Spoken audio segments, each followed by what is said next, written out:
How are we doing, everybody, and welcome to Russell Heritage Golf. Today we're going to be talking about this backswing position a little bit more. Talking about a key move in the backswing, something that I think you need to possess.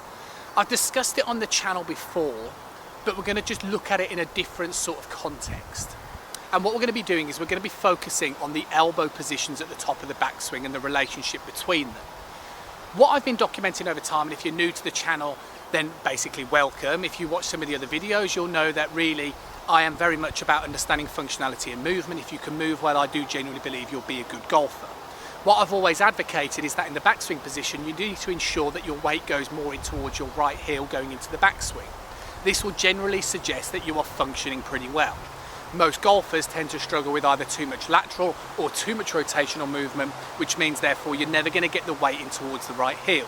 It's either going to be too much on the left, or it's going to be too much maybe on the outside part of the right foot. So bearing that in mind, what I've started to see is people that have sent swings in towards the channel, or recent lessons of people that have also been watching the context on the channel, is that they're getting still a little bit lost in this backswing position. Now, before I start talking about the position coming in towards that backswing, I want to start talking about the position coming in towards the downswing, I should say. What needs to happen on the downswing is that we need to trigger a rotation. To be an athletic golfer, you need to possess the ability to be able to drive the right elbow in front of the right hip, creates a shallowing on the shaft, and therefore you can deliver the club later into the back of the ball. Most people are getting that. I think the problem is, and where a lot of golfers I think are getting a little bit confused, is that when they're swinging up to the top, they're finding a way to get the weight in towards the right heel, but they're more here. Okay, this sort of position here. This is what I'm seeing at the moment. Now, what is wrong with this position? Okay, is that basically from here we need to be able to change to this. Okay, the difference between this and this is potentially subtle, but also absolutely pivotal in my opinion to get that change of direction better. Think about other side-on sports again for a moment. Throwing a ball, you would start like so, you would change the direction of the arm. Baseball, you would start like so, you'd change the direction. I think it's important in golf to get that feel in the transition. The transition is that start to the downswing. I think it's really important that you can feel the difference between the backswing and the start to the downswing. And what I'm kind of alluding to is I think when I see golfers here at the top of their backswing position, in my honest opinion, not that this is necessarily a bad position to be in, but this is almost the start of the downswing. Now what I'm trying to advocate is that you go more here.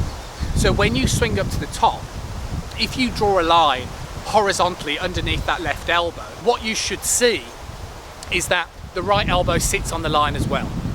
If you are more in your transition, which means the start of the downswing, your right elbow will be lower than your left elbow. Again, the problem for this position is that I think you're already starting the downswing going back.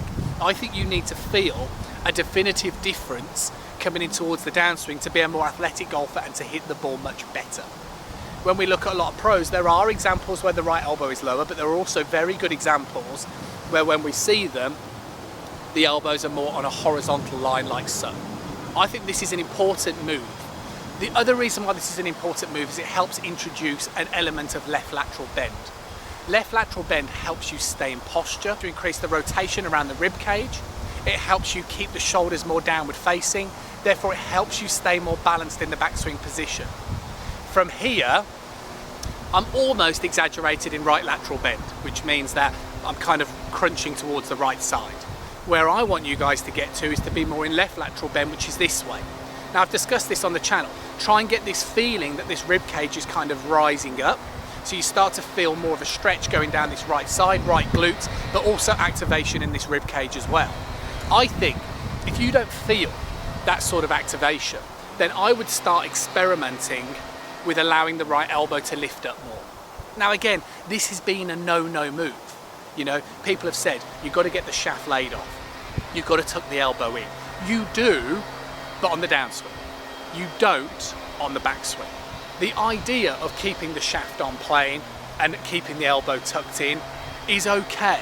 It's okay. I'm not saying it's a bad move, and I'm not saying every golfer that I teach is here. But what I am saying is that if you're interested in trying to hit the ball better, further, being more athletic, my suggestion would be that you need to understand the change in direction better. Changing direction is that same analogy I was saying about the baseball player. Up here to here. I can now feel a change in that shaft angle.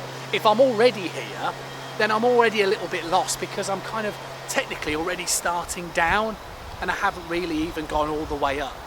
It's never going to be as athletic. You wouldn't baseball swing where you're kind of waiting and you're already preloaded like this. You wouldn't throw a ball where you're already in your release pattern. You know, you'd be up this way so you can change the direction. You'd be this way so you can change the direction. Tennis, this way, changing direction. I think golf is the same. And I think it's something that I've discussed loosely before. But the idea is that when you next swing up to the top of your backswing, if you're going to video your swing or if you've got access to a mirror, you're going to do it at home. When you swing up to the top, I want you to draw a line through that left elbow, a horizontal line, and I want the right elbow to be there. So it's on the same line. This will help you introduce a little bit of lateral bend. You'll start to feel more activation from here. Yes, the shaft angle might go a little bit more vertically, depending on your functionality of the wrists, but it doesn't necessarily mean that it has to. But from here, it helps you maintain your posture, and helps you maintain your height. So it means that you won't just go this way by kind of tipping down. You're going to be creating this bend more from the upper part of the spine, so it's going to help you stay more in posture.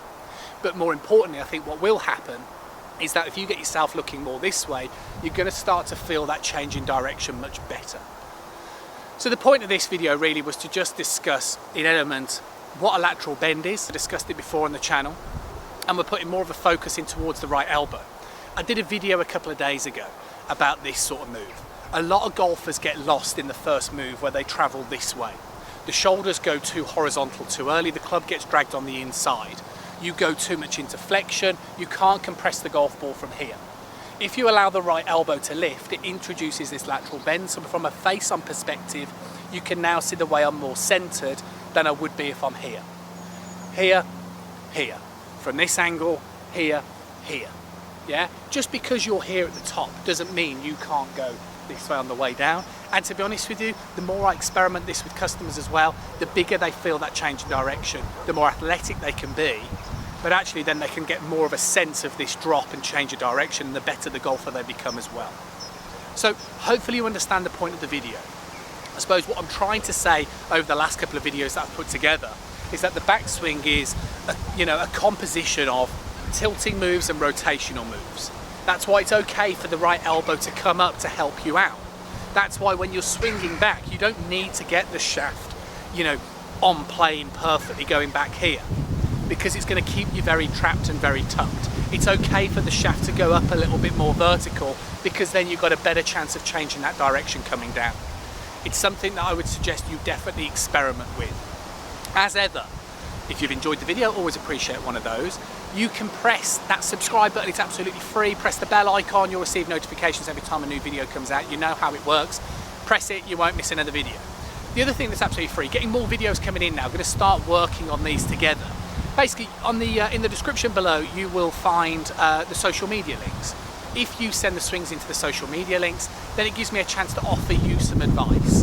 But also, if you're happy to, then you'll see some of the swings used on the channel so that we can learn together. I've got some great swings coming up over the next few days that golfers have sent in. It's really going to help these guys improve. And there's a couple of guys that are going to have to try and experiment with this move as well. As ever, you guys know what to do. Always appreciate one of those, and I'll catch up with you again tomorrow.